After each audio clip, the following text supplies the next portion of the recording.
हाँ, तो विद्यार्थियों, सबसे बड़ी बात है कि आप कल प्रत्याहार समझ रहे थे। प्रत्याहार, ये जो है प्रत्याहार,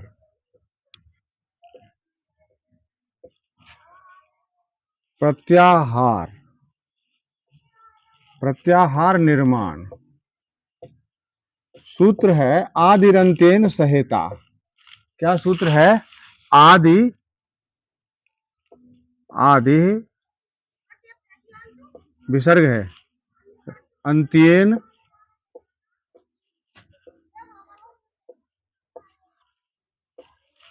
सह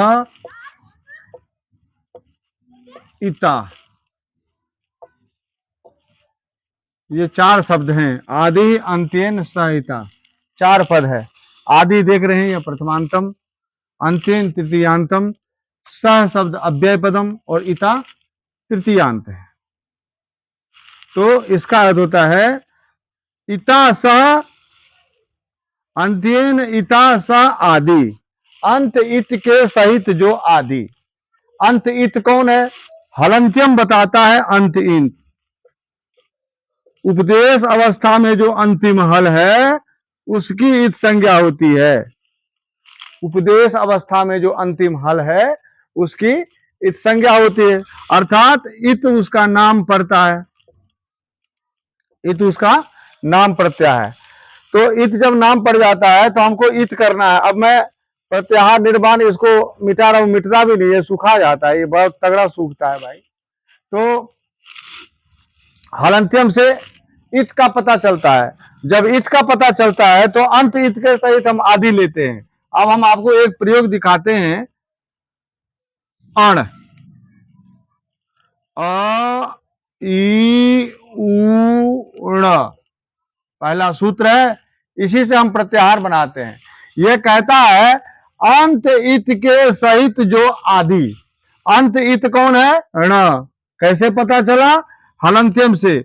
उपदेश अवस्था में इस सूत्र में 14 सूत्र हैं, 14 सूत्र हैं। उपदेश अवस्था में जो अंतिम हल है उसकी संज्ञा होती है, अंतिम हल की इस संज्ञा होती है। तो अंतिम हल की संज्ञा होने के कारण इसका नाम इत पड़ गया, इसका नाम इत पड़ गया।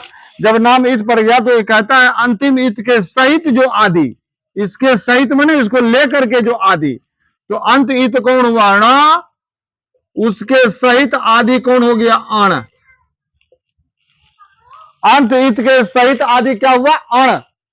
यह अण जो है बीच वाले का बोध कराता हुआ, बीच वाले का बोध कराता हुआ अपना यही अण, बीच वाले का भी नाम होगा अण।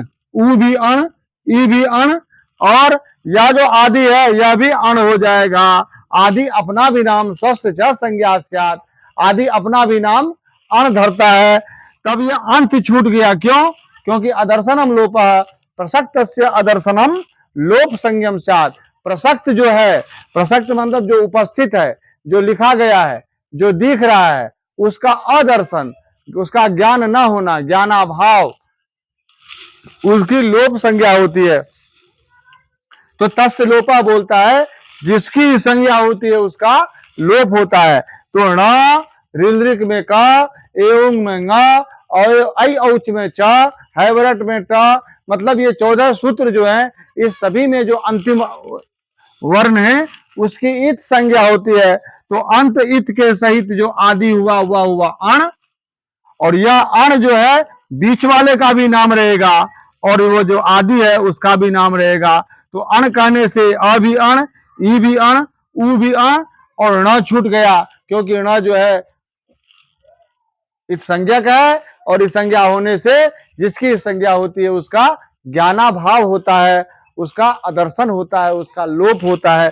यह ज्ञान हुआ। तो इस तरह से अण प्रत्याहार बोल ले। तो इसीलिए लिखा हुआ है लोक सिद्धांत में, यथा अण इति अ ई उ वर्णानाम संज्ञा। अण कहने से अ ई उ वर्णों की संज्ञा होती है। यह बात मैं आपको बताया। इसी प्रकार से आप ले लो, अण के बदले में आप ले लो अच। अच में अ ई उण, री लृक,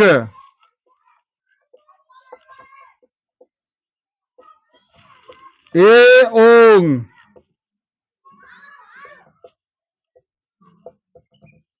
ऐ औच।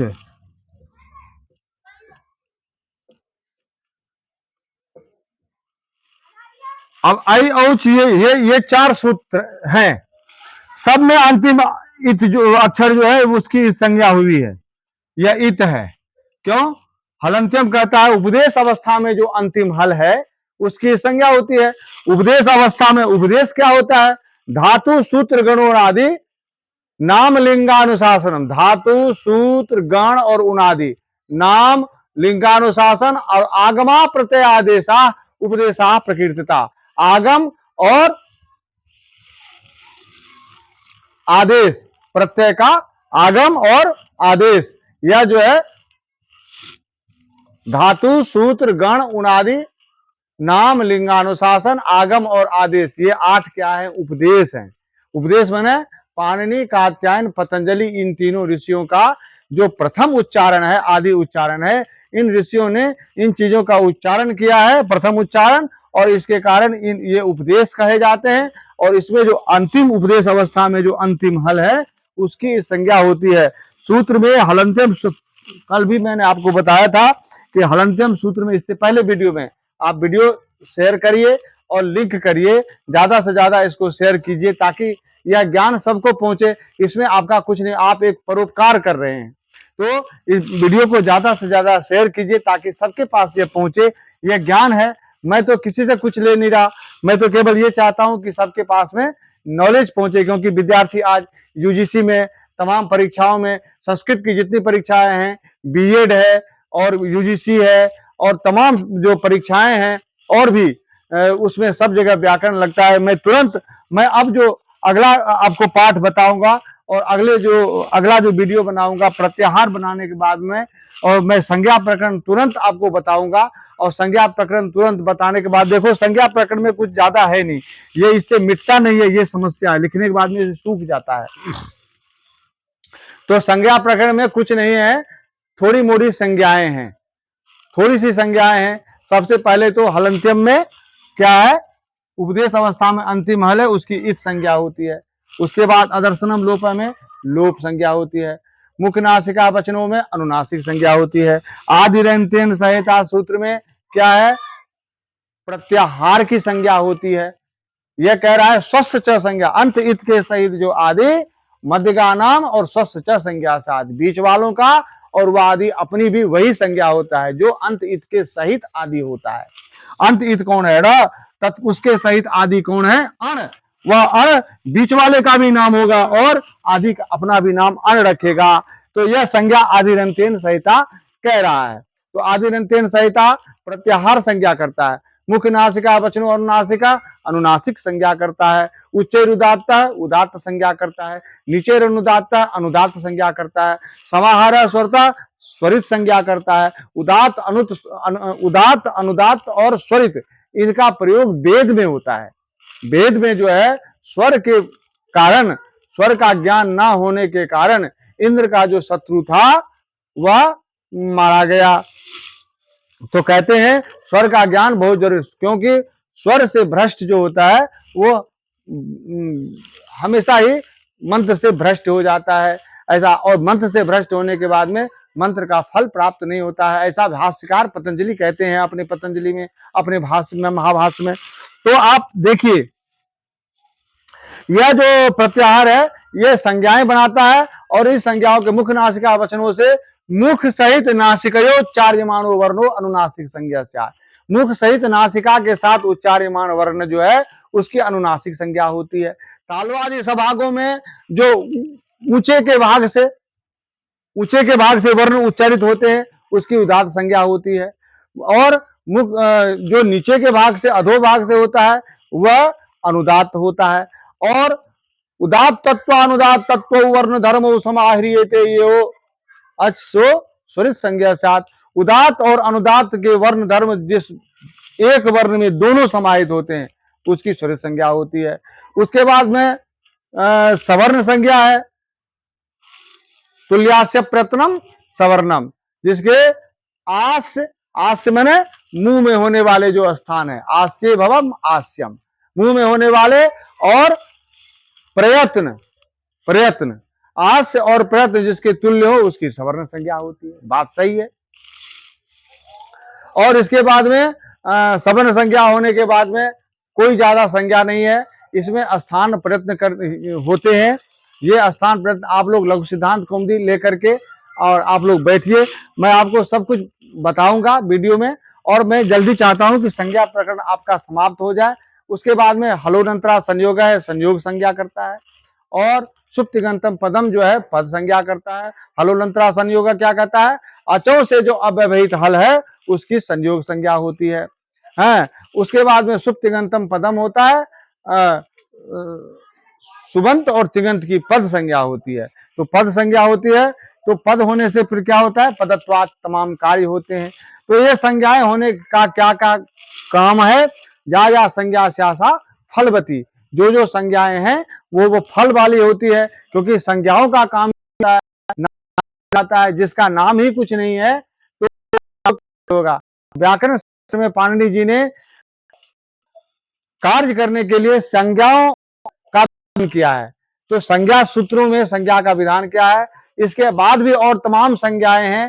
तरप तंपो घ संज्ञा, और उसके बाद में प्रातिपदिक संज्ञा, उसके बाद में टी संज्ञा, घू संज्ञा, तमाम संज्ञाएं हैं। इन संज्ञाओं का भी ज्ञान आपको आगे आगे प्रकरणों में दिया जाएगा। वीडियो में समय कम होता है और आप लोग इसको ज्यादा से ज्यादा शेयर करिए, लाइक करिए, कमेंट करिए। आप जो पूछना चाहते हैं कमेंट करके पता चलेगा, तो उसको मैं फिर अगले वीडियो में उसको मैं बताऊंगा। क्योंकि हमारे पास में लाइव का अभी तक सिस्टम नहीं बना है। आप लोग ज्यादा से ज्यादा सब्सक्राइबर जब बन जाते हैं तो तुरंत मैं लाइव का व्यवस्था बना लूंगा और आप लोगों को लाइव ही बताया करूंगा। तो ज्यादा से ज्यादा शेयर करिए, सब्सक्राइब करिए, अपने मित्रों से करवाइए, क्योंकि यह शास्त्रीय ज्ञान है। तो शास्त्रीय ज्ञान सब में फैले, सबको इसका लाभ मिले, सभी प्रतियोगी परीक्षाओं में बैठे और सभी अच्छे से अच्छे अधिकारी बने। आप लोग IAS PCS सभी परीक्षाओं में संस्कृत व्याकरण का जो है मूल जो है प्रत्याहार निर्माण या इसका जरूरी पड़ जाता है। तो इसी के साथ में मैं ऑनलाइन जो है आपको अभी पढ़ाया जाएगा। ये विद्या जो है संस्कृत विद्या, ये आपको व्यासपीठ गुरुकुलम से ऑनलाइन पढ़ाया जाएगा।